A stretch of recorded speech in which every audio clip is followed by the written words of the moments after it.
Our story begins in 1935, in the northern Italian city of Modena. Here, in a modest apartment, Luciano Pavarotti was born. Italy was a country that lived and breathed music, and from his very first days, young Luciano was surrounded by song. No one yet knew that this ordinary boy would one day be called the greatest tenor in the world.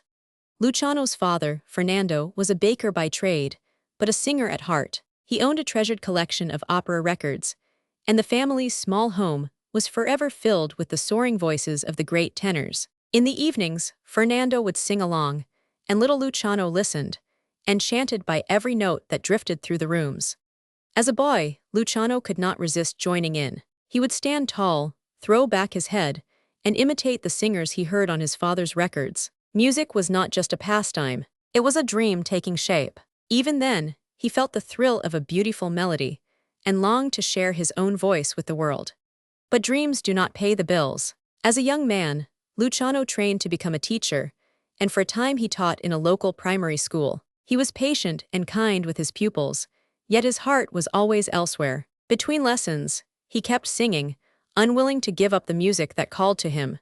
Encouraged by those who heard his gift, Luciano devoted himself to his voice. He studied for years with dedicated teachers, practicing scales again and again, shaping each note with care. It was slow, demanding work, but little by little, his instrument grew stronger, richer, and more brilliant, until it was ready for the great stages of the world.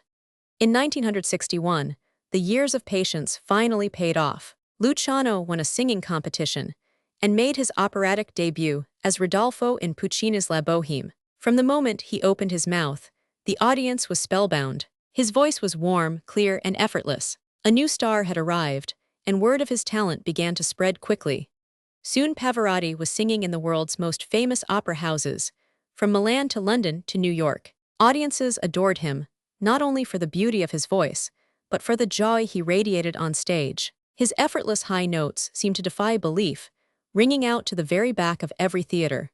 One legendary night, he sang 9 perfect high Cs in a single aria, a feat few tenors would ever dare attempt. The crowd erupted, and the critics crowned him the king of the high Cs. In the grandest theaters on earth, audiences rose to their feet, showering him with applause that seemed to go on forever.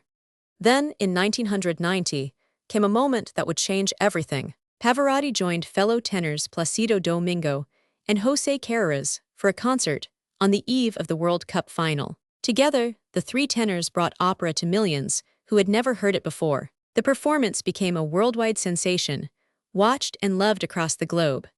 Pavarotti believed music belonged to everyone. He launched a series of concerts called Pavarotti and Friends, sharing the stage with pop and rock stars from every corner of the world. Critics were sometimes puzzled, but Luciano did not care. He wanted to break down barriers and to raise money for children in need. Above all, one area became his signature. Nessun dorma, with its triumphant final cry of victory, captured hearts everywhere. As the anthem of the 1990 World Cup, it carried his voice far beyond the opera house, into football stadiums, living rooms, and the dreams of people who had never set foot in a theater. Luciano Pavarotti gave his final performances in the years that followed, and in 2007, the world said goodbye. But a voice like his never truly fades. Through his recordings, his concerts, and the countless people he inspired, Pavarotti lives on, forever remembered as one of the greatest singers the world has ever known.